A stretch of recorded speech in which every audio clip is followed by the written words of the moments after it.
Hi guys, you're welcome to God Academy. In this lesson, I'll be taking you through applied electricity. So this is the first lesson in this course. So in this lesson, you look at basic circuit elements as used in applied electricity. Solve more problems, so stay close to your seat and watch this video to the end. Make sure you subscribe if it's the first time you are being on. Support us. Basic circuit element. So in applied electricity, we learn about basic circuit elements before we analyze complex circuits and even simple circuits and also the various circuit theorems. When I say basic circuit element, what are the elements that make up a circuit? Generally, there are two main types of elements that make up a circuit. We have what we call the active element, then we have what we call the passive element. Okay, so here we are going to look at each of them and the various components that make up the passive and that make the active. Okay, so when you talk about active elements are elements that simply produce. So let's take note of, so this produce energy in a circuit. For every electrical circuit, components that produce energy are said to be called active elements. There are other components we call passive elements, and what they do is they consume energy. They consume. So this is energy producer, this is energy consumer. Which elements can we call them active? So all the voltage and the current sources, okay, are said to be what? Active elements because they produce energy. We have what we call transistors. Transistors boost energy. So transistors are perfect active elements. On the other hand, passive elements include what you have resistors because resistors dissipate heat. They rather consume energy. Okay? We have inductors, we have capacitors. These are all elements that consume energy. It's either waste it or dissipate it as energy. Okay, sorry, dissipate it as heat. So passive elements consume and active elements produce. Okay, so let's look at something here. We are to take some of the active elements and analyze. So let's see what we call potential difference. In applied electricity, we see potential difference voltage a lot. So potential difference or voltage. Okay, what is potential difference? As the name denotes, so we have two difference or we have a difference between okay. Potential difference is simply the energy that drives electrons or electric charges throughout your circuit. Potential difference is measured using a meter called voltmeter. Voltmeter. So we use voltmeter here to measure potential difference. And always potential difference is being measured across by a voltmeter. Let's look at the symbol electrical A here. I have D as my voltmeter, okay? This voltmeter is being measured across a voltage source class of. So this is a voltmeter. We always measure voltage across our element. Please take note. So it is measured in parallel. These are some key terms you have to take note. They're in parallel, okay? So the energy or the potential to drive electric charges throughout the circuit is called potential difference, measured by voltmeter, and the unit is what? Volts.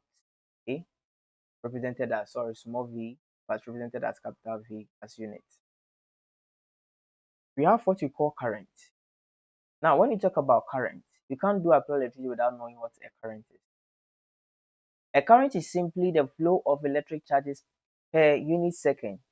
So here, the amount of charge that will flow each second is what we call the current. Okay, so current is simply quantifying charges. So Q over T, quantity of electric charges per time. Okay, so we are trying to measure the quantity of electric charge per hertz per time. So coulomb per second. That is our current. Current is also measured by what we call ammeter. Okay, we use ammeter to measure current, and it's represented as ampere. Ampere as the unit, and its symbol is capital A because it was named after a scientist. Take note of this. Current is being measured by what we call an ammeter, right? Ammeter is always connected in series with the flow of current, I.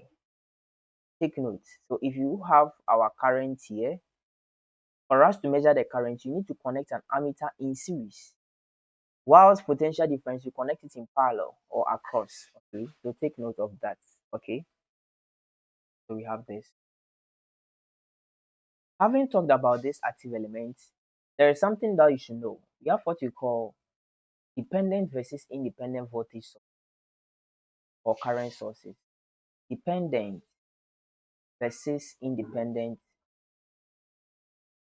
voltage and current sources.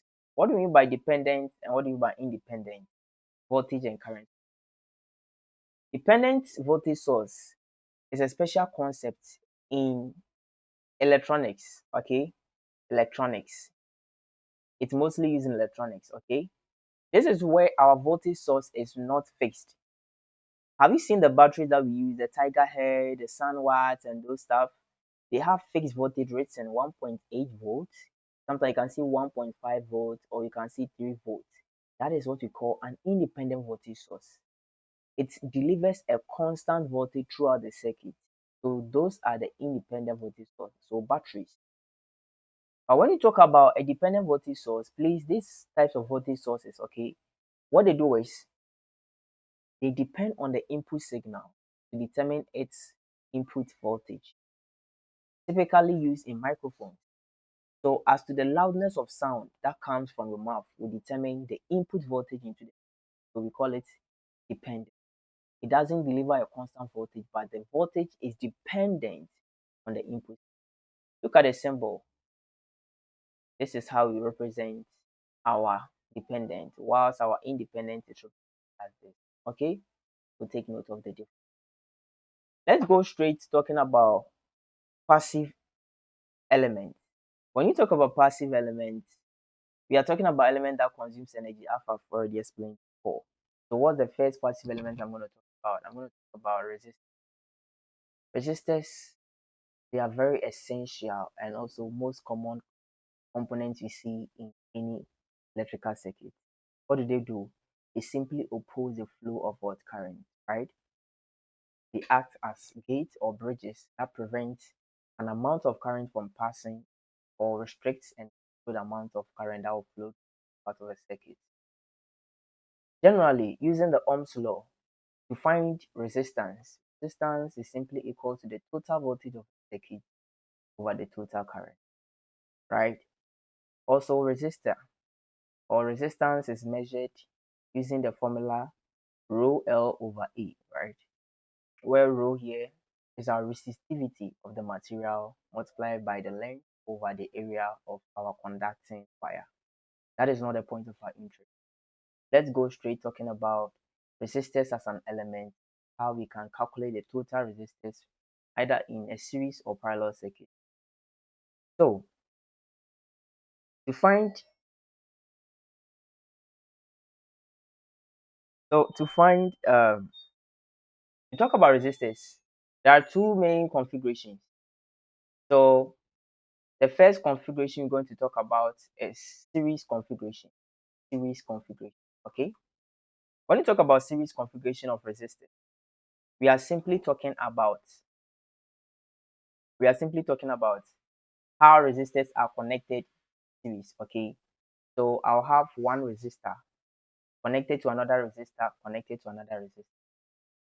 Right. So this is R1, this is R2, this is R3.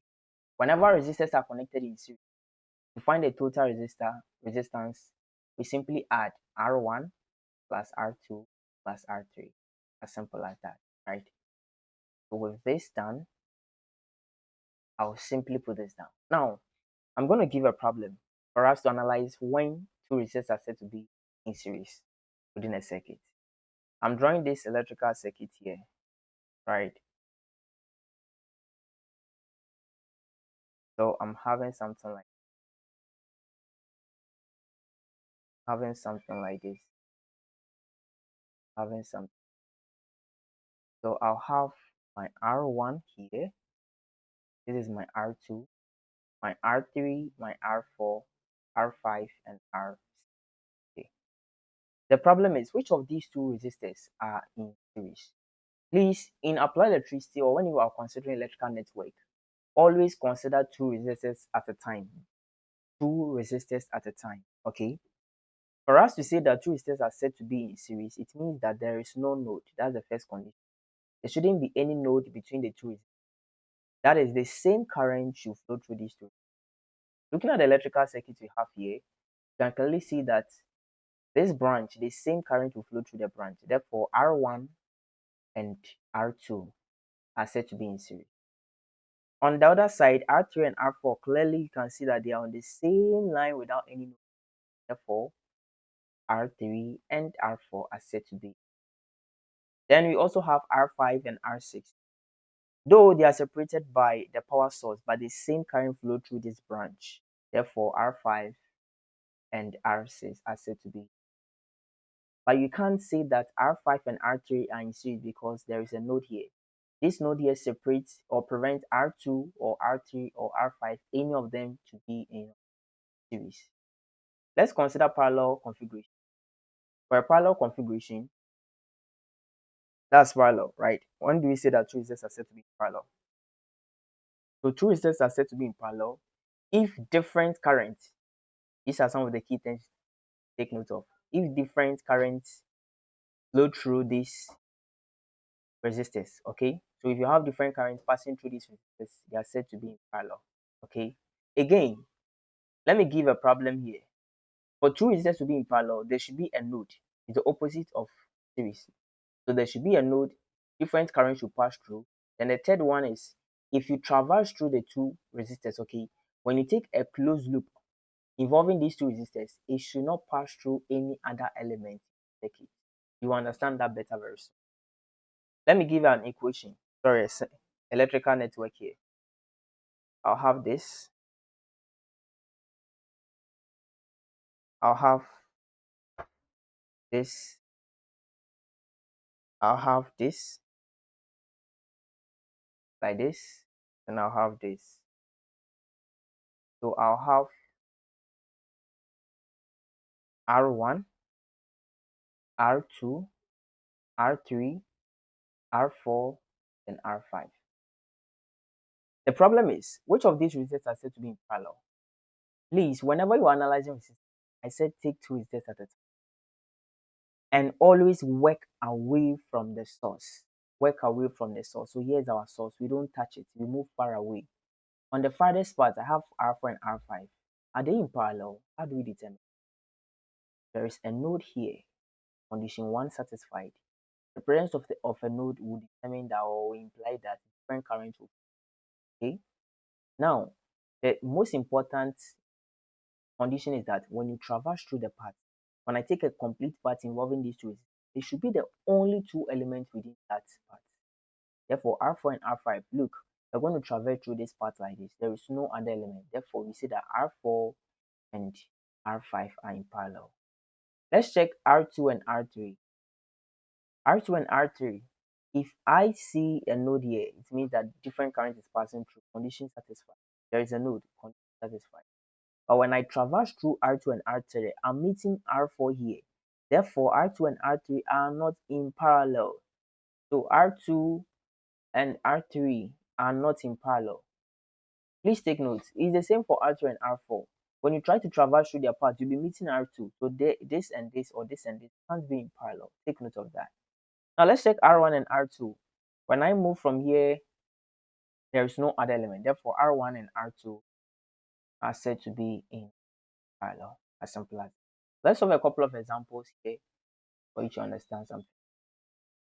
Okay, so let's see something here. I have this circuit here, plus minus my voltage source here. I have this, I have this, I have this. This is 3 ohms. This is 2 ohms, okay? 1 ohm. This is my voltage.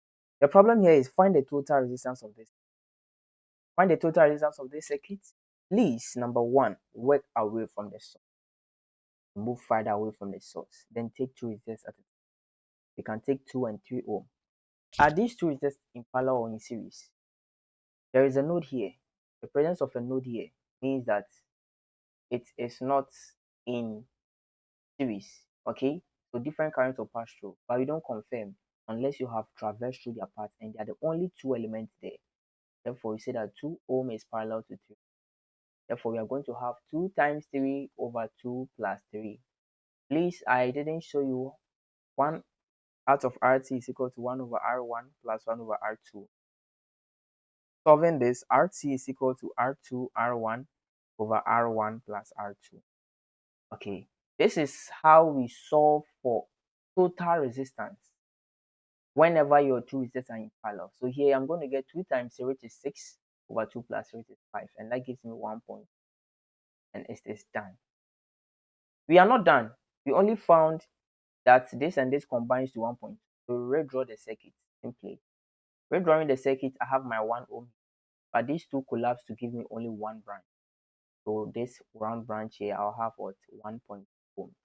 Therefore, now I can see that there is no node again. The same current will pass through. So the two resistors are set to. Therefore, my total resistance equals 1 ohm plus 1.2. As simple. Now, this is a very nice example we solved, and we are going to get 2.2. So this is the end of this lesson. See you in the next lesson under apply electricity. Don't forget to subscribe. Also share.